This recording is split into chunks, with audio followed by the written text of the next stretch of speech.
Assalamualaikum warahmatullahi wabarakatuh. Pada sesi ke-6 ini kita akan membahas tentang pengakuan pendapatan. Chapter 18 akan dibahas dalam 2 sesi, ya. Sesi hari ini kita akan membahas overview pengakuan pendapatan, latar belakangnya, standar pengakuan pendapatan yang baru, proses 5 langkah, kontrak dengan konsumen, kewajiban kinerja terpisah, penentuan harga transaksi, pengalokasian harga transaksi, pemenuhan kewajiban kinerja, sedangkan isu pengakuan pendapatan lainnya serta penyajian serta pengungkapannya itu akan dibahas di sesi ke-17. Sesi ke-7 maksud saya. Oh ya, untuk di sesi ke-7 Anda akan diminta membaca sampai Appendix 18B ya. Minggu depan akan kita bahas. Baik, kita masuk ke materi.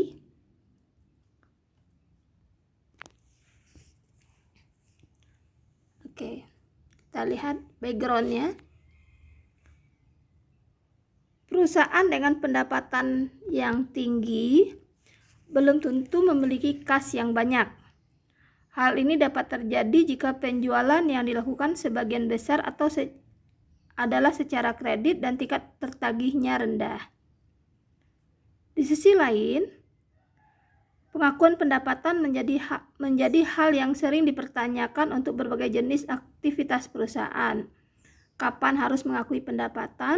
Bagaimana mengakui pendapatan untuk perusahaan jasa, perusahaan dagang, ataupun manufaktur? Seberapa besar pendapatan tersebut diakui? Semua pertanyaan akan dijawab di chapter 18 ini mengenai pengakuan pendapatan. Standar yang berlaku untuk pendapatan adalah PSAK 23. Anda lihat ya, PSAK 23 tentang pendapatan dan PSAK 34 tentang akuntansi kontrak konstruksi. Oke. Sekarang kita lihat tujuan dan kegunaan. Pendapatan itu diakui ketika kemungkinan besar manfaat ekonomi masa depan akan mengalir ke entitas dan manfaat ini dapat diukur secara andal. Itu ada di PSAK 23. Secara singkat, pendapatan dapat didefinisikan sebagai berikut. Pendapatan adalah penghasilan yang timbul dari pelaksanaan aktivitas entitas yang normal seperti penjualan, penghasilan jasa, bunga, dividen, royalti, atau sewa. Dalam penerapannya, pendapatan merupakan hal yang cukup kompleks untuk diakui, karena suatu transaksi yang mempengaruhi pendapatan belum tentu dapat selesai dalam waktu yang bersamaan dengan terjadinya transaksi tersebut. Sebagai contoh, perusahaan yang menjual telepon genggam. Pada saat penjualan, perusahaan memberikan diskon serta gratis power bank dengan jumlah pembelian tertentu. Dalam kasus ini, berapa jumlah pendapatan yang harus diakui untuk setiap jenis penjualannya? Ada pertanyaan di sini. Hal seperti ini tidak hanya berlaku untuk perusahaan bidang teknologi, tetapi juga perusahaan lain dengan transaksi unik lainnya. Sehingga tidak heran bahwa pengakuan pendapatan seringkali memiliki tingkat kecurangan yang sering terjadi serta tingkat materialitas yang cukup tinggi dalam laporan keuangan. Oke, kita kembali ke sini. Background pengakuan pendapatan itu top fraud risk, risiko kecurangannya paling tinggi. Ya, tadi saya sudah terangkan sebelumnya. Belakangan, Badan Pembuat Standar itu menerbitkan standar yang konvergensi untuk pengakuan pendapatan yang diberi judul pendapatan dari kontrak dengan konsumen. Oke. Pendapatan dari kontrak dengan konsumen ini mengadopsi pendekatan aset liability. Perusahaan dalam hal ini mencatat pendapatan berdasarkan aset atau liabilitas yang timbul dari kontrak dengan konsumen. Perusahaan diharuskan untuk menganalisa kontrak dengan konsumen ini dengan melihat jangka waktu kontrak dan pengukuran pertimbangannya. Tanpa kontrak, perusahaan tidak dapat mengetahui apakah janji yang disepakati itu akan terpenuhi. Oke, sekarang Anda lihat ilustrasi 18.1. Key concept dari pengakuan pendapatan, konsep utama dari pengakuan pendapatan. Kita lihat di sini key objektifnya. Pengakuan pendapatan untuk menggambarkan transfer barang atau jasa kepada konsumen dalam jumlah yang merefleksikan pertimbangan yang perusahaan akan terima, ekspektasi akan terima, atau tukar dari barang dan jasa yang diserahkannya. Ada 5 langkah untuk pengakuan pendapatan. Yang pertama, mengidentifikasi kontrak dengan konsumen. Yang kedua, mengidentifikasi kewajiban kinerja terpisah dengan kontrak. Yang ketiga, menentukan harga transaksi. Yang keempat, mengalokasikan harga transaksi terhadap kewajiban kinerja terpisah. Yang kelima, mengakui pendapatan ketika kewajiban kinerja itu sudah terpenuhi. Prinsip pengakuan pendapatan di sini, perusahaan mengakui pendapatan dalam periode di mana kewajiban kinerja itu sudah diselesaikan atau terpenuhi. Jadi poinnya di sini kewajiban kinerja terpenuhi.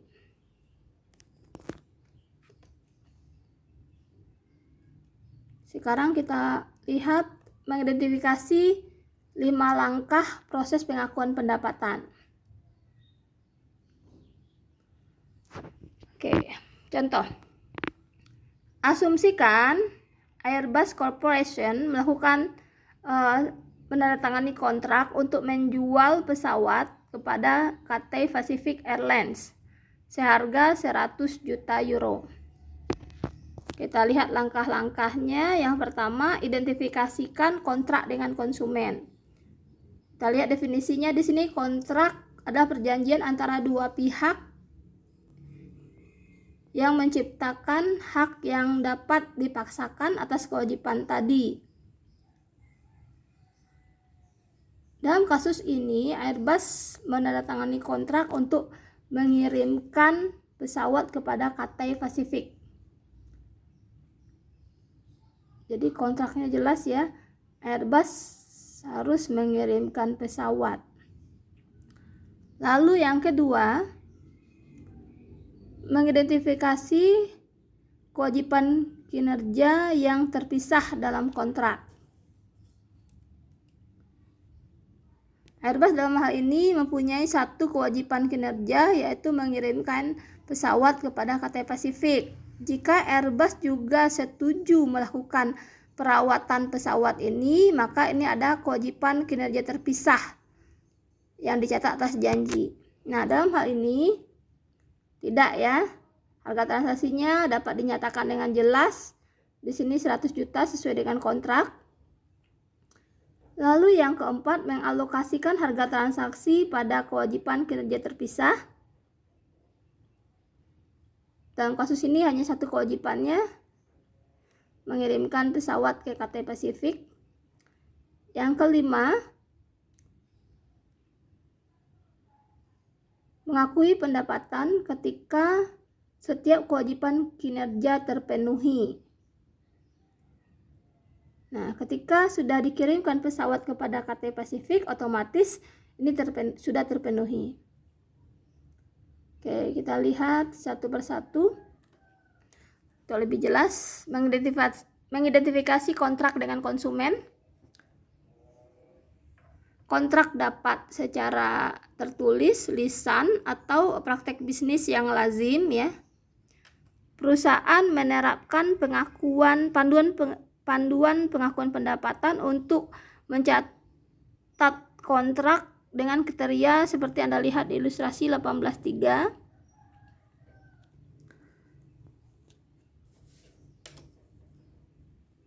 Penerapan panduan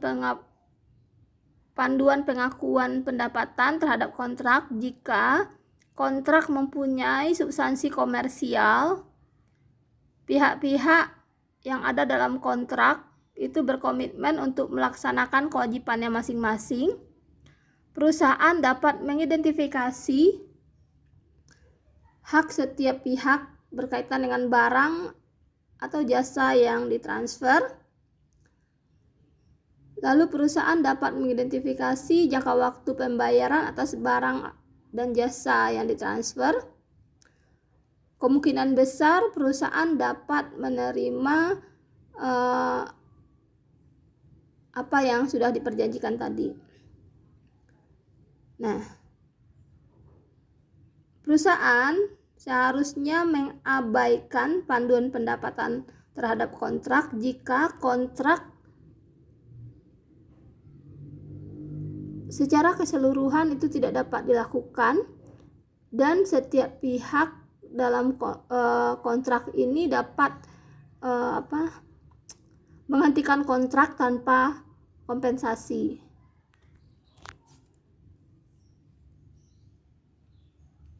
Dasar akuntansinya, pendapatan itu tidak dapat diakui sampai adanya kontrak. Perusahaan memperoleh hak untuk menerima pertimbangan dan mengasumsikan kewajiban untuk mentransfer barang atau jasa. Hak dan kewajiban kinerja itu akan meningkatkan aset bersih atau liabilitas bersih. Perusahaan tidak mengakui aset kontrak atau liabilitas kontrak sampai satu atau dua pihak melaksanakan kontrak. Nah, dikatakan perusahaan mempunyai aset kontrak jika yang diterimanya lebih besar daripada kewajiban kinerjanya dan sebaliknya itu mempunyai kontrak liability.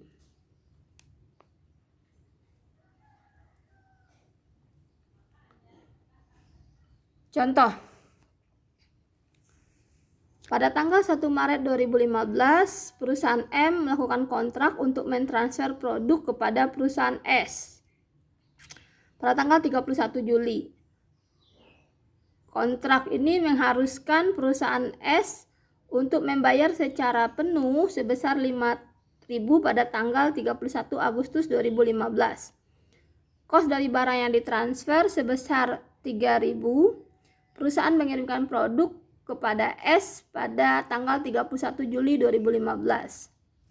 Pertanyaannya, apa jurnal yang seharusnya dibuat oleh perusahaan M berkaitan dengan kontrak di tahun 2015? Perhatikan jurnal pada tanggal 31 Juli.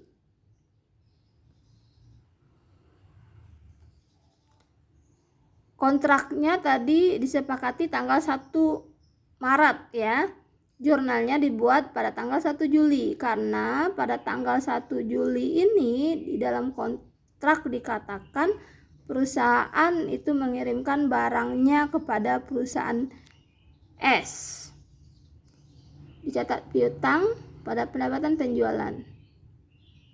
Bukan pada tanggal 1 Maret ya, tapi pada tanggal 31 Juli.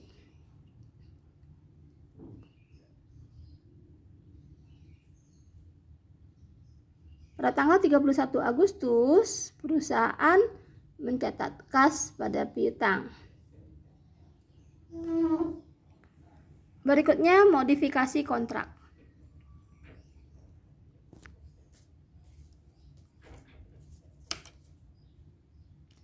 Perubahan dalam jangka waktu kontrak atau persyaratan kontrak ketika kontrak itu sedang berjalan. Perusahaan dapat menentukan apakah ini merupakan kontrak baru dan kewajiban kinerja dan menghasilkan kewajiban kinerja yang baru, atau apakah ini modifikasi atas kontrak yang ada.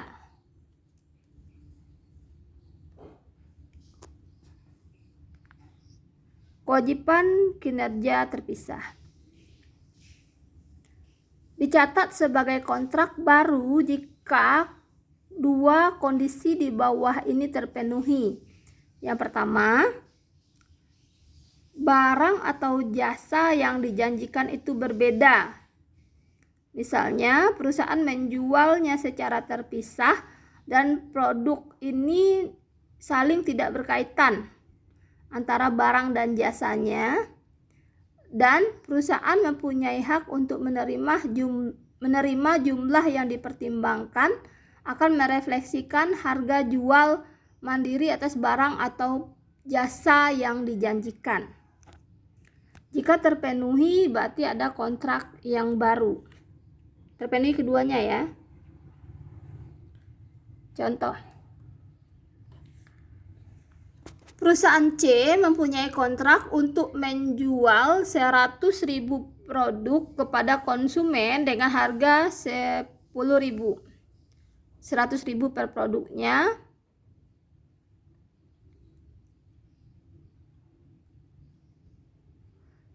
Pada berbagai titik waktu selama periode 6 bulan. Setelah 60 produk dikirimkan, perusahaan memodifikasi kontrak dengan menjanjikan untuk mengirim produk sebanyak 20 dengan biaya 1.900 atau 95 per produknya. Ini merupakan harga jual mandiri dari produk pada waktu modifikasi kontrak. Perusahaan C secara reguler menjual produk secara terpisah. Anda lihat. Berdasarkan kontrak baru yang diberikan, perusahaan mengakui tambahan kontrak awalnya tadi yang sudah dia kirimkan 60 ya, sehingga sekarang tinggal 40 dikali 100. Produk barunya 20 unit dikali 95, sehingga total pendapatannya 5.900. Terhadap modifikasi kontrak ini dilakukan modifikasi prospektif. Prospektif ya. Dicatat untuk dampak perubahan di periode perubahan dan periode berikutnya jika perubahan ini mempengaruhi periode sekarang dan periode yang akan datang, dan tidak ditangani secara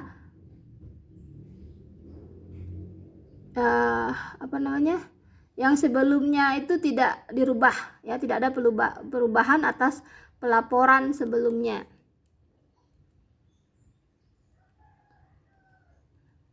Oke, kita kembali ke soal tadi.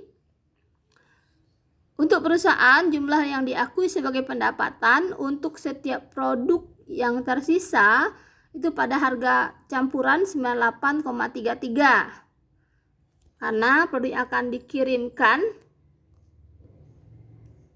ini ya, 4.100 kali 40. Produk yang dikirimkan berdasarkan kontrak yang modifikasinya 1.900, totalnya 5.900, sehingga pendapatan untuk unit yang tersisa itu 98,33 per unitnya.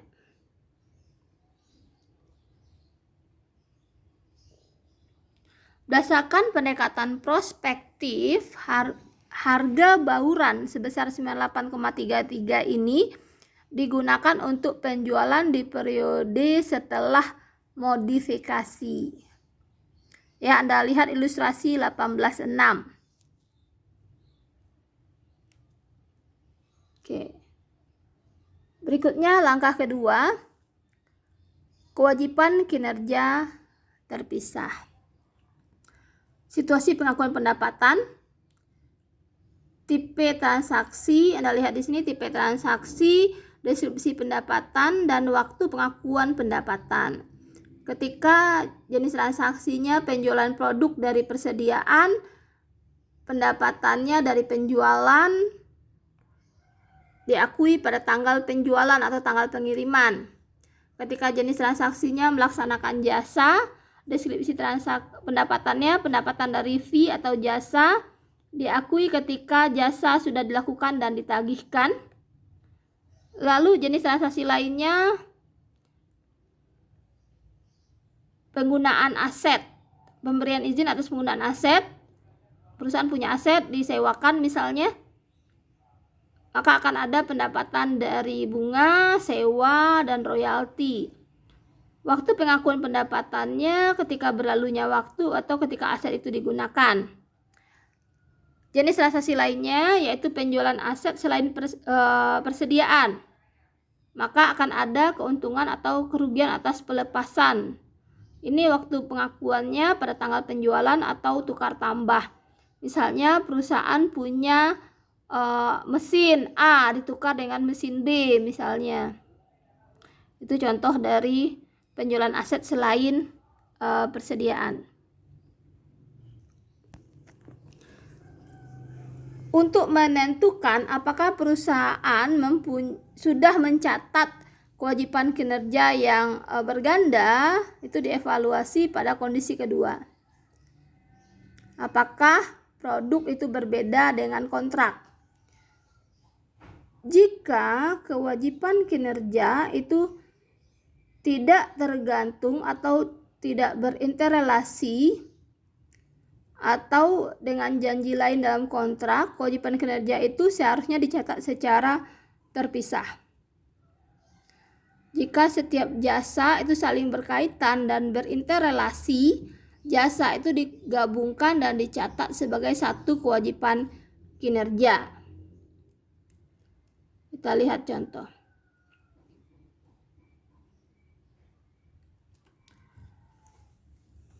Perusahaan S menjual software kepada perusahaan Lopez, dan perusahaan S menjanjikan akan menyediakan jasa konsultasi secara intensif berkaitan software yang dibuat bagi perusahaan L ini. Totalnya di sini total pemberian jasanya 600.000. Dalam kasus ini perusahaan S menyediakan jasa yang signifikan dengan mengintegrasikan barang dan jasa. Ada lisensi dan jasa konsultasi ke dalam satu item yang ada di kontrak perusahaan L. Sebagai tambahan, software itu di custom dibuat sesuai dengan kebutuhan perusahaan S, sesuai dengan spesifikasi yang dinegokan oleh perusahaan L. Nah, pertanyaannya, apakah fakta ini menggambarkan kewajiban kinerja tunggal atau kewajiban kinerja yang terpisah? Oke. Lisensi dan jasa konsultasi ini tidak dapat dipisahkan tetapi saling berkaitan. Oleh karena itu dicatat sebagai satu kewajiban kinerja. Contoh lain.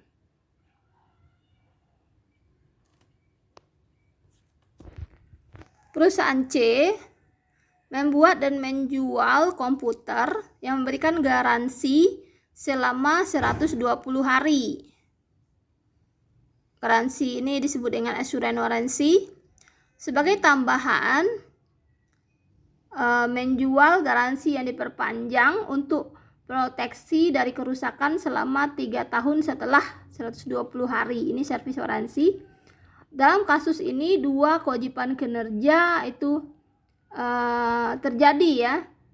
Sehingga satu yang berkaitan dengan penjualan komputer yaitu garansi assurance warranty-nya, dan satu yang berkaitan dengan garansi yang diperpanjang.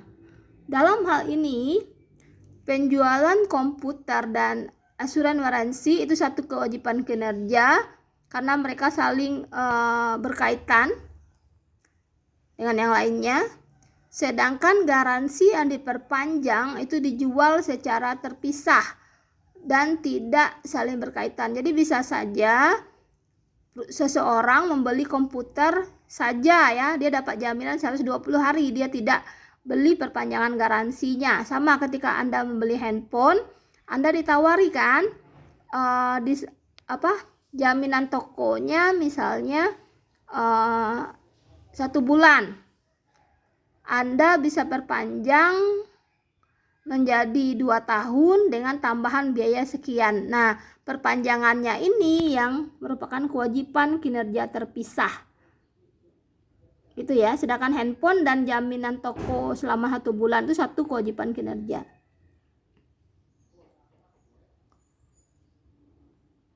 Lalu berikutnya penentuan harga transaksi.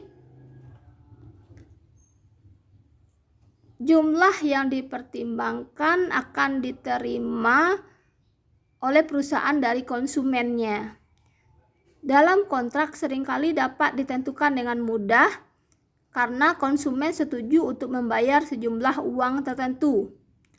Pada kontrak lainnya, perusahaan harus mempertimbangkan pertimbangan variabel, nilai waktu dari uang, pertimbangan non-cash, dan jumlah yang akan dibayarkan kepada konsumen.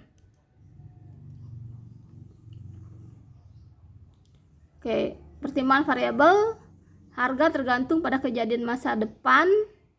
Bisa saja perusahaan memberikan diskon, potongan, kredit, bonus, atau royalti. Perusahaan mengestimasi jumlah pendapatan untuk mengakui nilai ekspektasi dan jumlah yang paling memungkinkan. Contoh.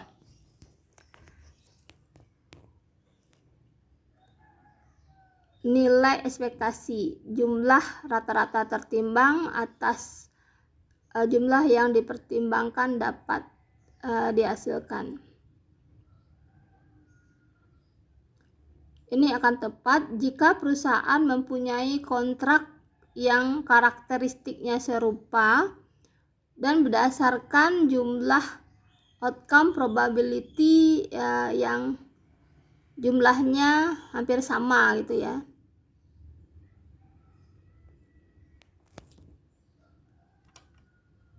Kita lihat contoh. Perusahaan P, ilustrasi 1810 buku Anda ya. Perusahaan P melakukan kontrak dengan konsumen untuk membuat gudang seharga 100.000 dengan kewajiban kinerja sebesar 50.000 yang dibayarkan berdasarkan waktu penyelesaiannya. Jumlah bonus kinerja itu akan turun sebesar 10% per minggu untuk setiap minggu yang melebihi tanggal penyelesaian yang disepakati. Kontrak yang serupa bagi perusahaan B itu sebelumnya sudah pernah ada, dan manajemen yakin berdasarkan pengalamannya tersebut dapat memprediksi kontrak ini. Manajemen mengestimasi bahwa 60% kemungkinan kontrak itu akan selesai pada tanggal yang disepakati, 30% akan selesai 1 minggu setelahnya, dan hanya 10% kemungkinan akan selesai 2 minggu setelahnya. Pertanyaan, bagaimana seharusnya perusahaan mencatat susunan pendapatan ini? Oke, manajemen sudah memutuskan menggunakan metode kemungkinan rata-rata ya. Tadi dikatakan 60% itu kemungkinannya selesai tepat waktu. Berarti kalau tepat waktu 100.000 tambah 50.000 ya, 60% dari 150.000. Lalu 30%-nya selesai 1 minggu setelahnya. Tadi kontraknya 100.000, bonusnya 50.000.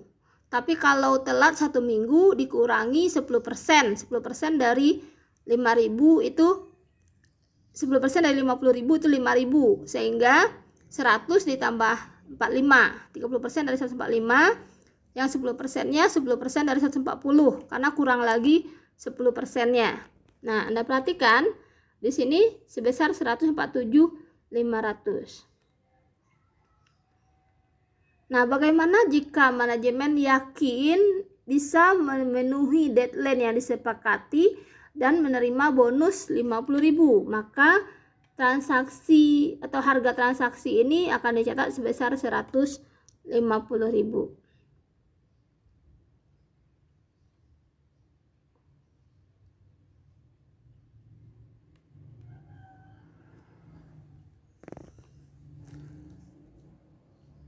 Berikutnya, variable consideration.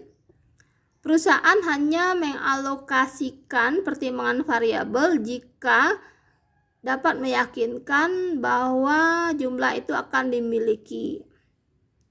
Perusahaan hanya mengakui pertimbangan variabel jika mempunyai pengalaman dengan kontrak yang serupa dan dapat mengestimasi jumlah kumulatif atas pendapatan, dan berdasarkan pengalaman di mana mereka tidak mengekspektasikan ada pembalikan yang signifikan atas pengakuan pendapatan sebelumnya. Jika kriteria ini tidak dipenuhi keduanya, maka pendapatan pengakuannya di sini ada kendala ya. Berikutnya, penentuan nilai waktu dari uang. Ketika kontrak atau transaksi penjualan melibatkan komponen pembiayaan yang signifikan, bunga akrual atas yang dipertimbangkan akan dibayarkan dalam beberapa waktu. Nilai wajar ditentukan dengan mengukur pertimbangan yang diterima atau dengan mendiskontokan pembayaran menggunakan tingkat bunga yang diperhitungkan. Perusahaan dalam hal ini mencatat beban bunga atau pendapatan bunga.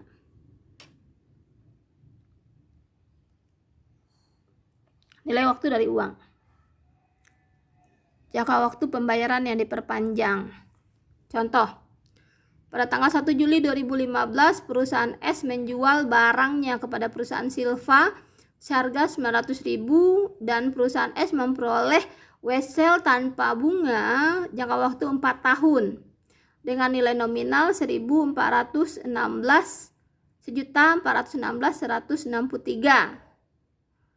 Barang mempunyai kos sebesar 590.000. Pertanyaannya, berapa banyak pendapatan yang harus diakui oleh perusahaan S pada tanggal 1 Juli? Lalu berikutnya, berapa banyak pendapatan yang dilaporkan berkaitan dengan transaksi ini pada tanggal 31 Desember? Perusahaan mencatat jurnal penjualan kepada Silva pada tanggal 1 Juli sebagai berikut. Not receivable, sales revenue, dan discount on not receivable. Ada perhatikan, yang diakui sebagai pendapatan penjualan hanya sebesar 900.000 ya, bukan sebesar wesel yang diterima.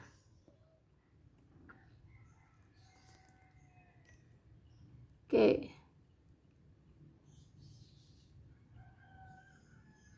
Yang kedua, berapa banyak pendapatan yang seharusnya dilaporkan berkaitan dengan transaksi ini pada tanggal 31 Desember 2015. Jurnal untuk mencatat pendapatan bunga pada akhir tahun itu diskonto atas piutang wesel dan pendapatan bunga. Ya. Oke.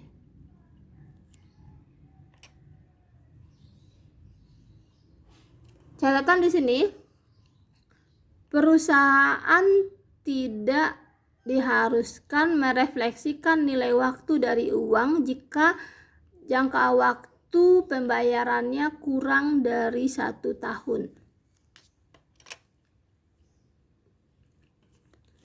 Berikutnya, non-cash consideration. Pertimbangan non-cash, barang atau jasa atau pertimbangan non-cash lainnya. Perusahaan terkadang menerima kontribusi, donasi, pemberian ya dari pemerintah gitu ya. Konsumen dalam hal ini bisa saja berkontribusi terhadap barang atau jasa. Nah, perusahaan dalam hal ini secara umum mengakui pendapatan atas dasar nilai wajar atas apa yang diterimanya.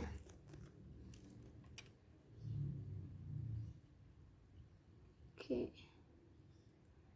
Berikutnya volume diskon. Contoh, perusahaan S menawarkan kepada konsumennya volume diskon sebesar 3% jika mereka membeli paling tidak 2 juta selama 1 tahun. Pada tanggal 31 Maret, perusahaan S melakukan penjualan sebanyak 700.000 kepada perusahaan A. Di 2 tahun sebelumnya, perusahaan S menjual sebanyak 3 juta ke perusahaan A dalam periode 1 April sampai 31 Desember. Jadi berdasarkan pengalaman, perusahaan A ini akan membeli lebih dari 2 juta ya. Nah, pertanyaannya berapa banyak pendapatan yang seharus diakui oleh perusahaan S untuk 3 bulan pertama di tahun 2015. Nah, perhatikan. Pendapatan penjualan yang diakui hanya sebesar 679 karena kemungkinan besar si perusahaan A itu akan mendapatkan potongan sebesar 3%.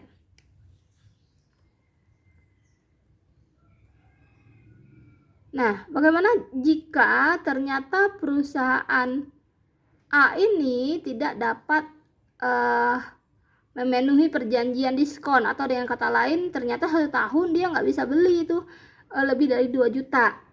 Maka di sini ada diskon penjualan yang hangus ya.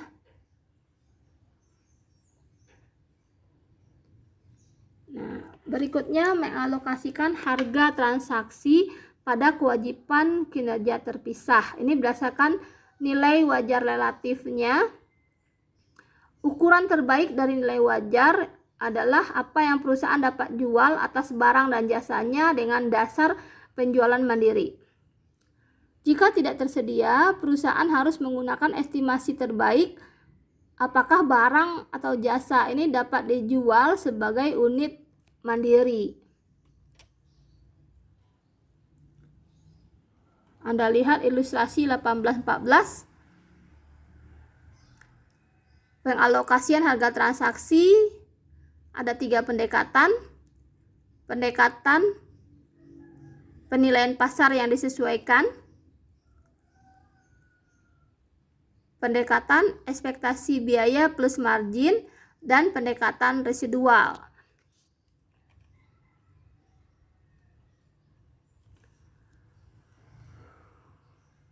Oke, berikutnya pengakuan pendapatan ketika setiap kewajiban kinerja itu terpenuhi. Ini langkah kelima.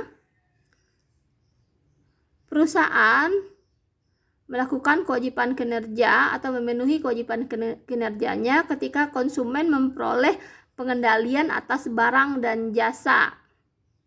Perubahan dalam indikator pengendalian. Yang pertama, perusahaan mempunyai hak untuk membayar aset. Perusahaan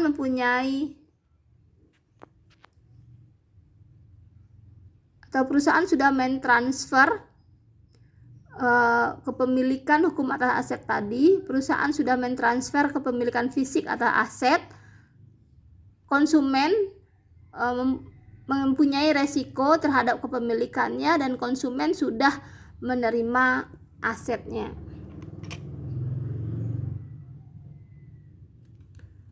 Lalu pengakuan pendapatan dari kewajiban kinerja sepanjang periode waktu.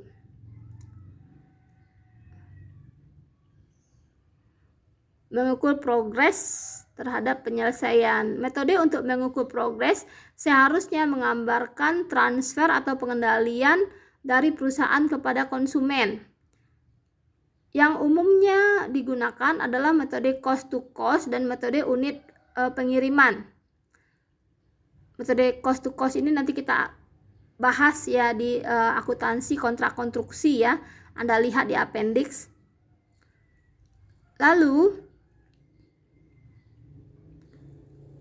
Tujuan dari metode ini untuk mengukur tingkat kemajuan, dalam hal ini cost unit atau nilai tambahnya. Ini ilustrasi 1820, ringkasan proses pengakuan pendapatan 5 langkah. Anda baca saja. Silakan Anda diskusi. Jika ada yang tidak paham, silakan ditanyakan. Terima kasih.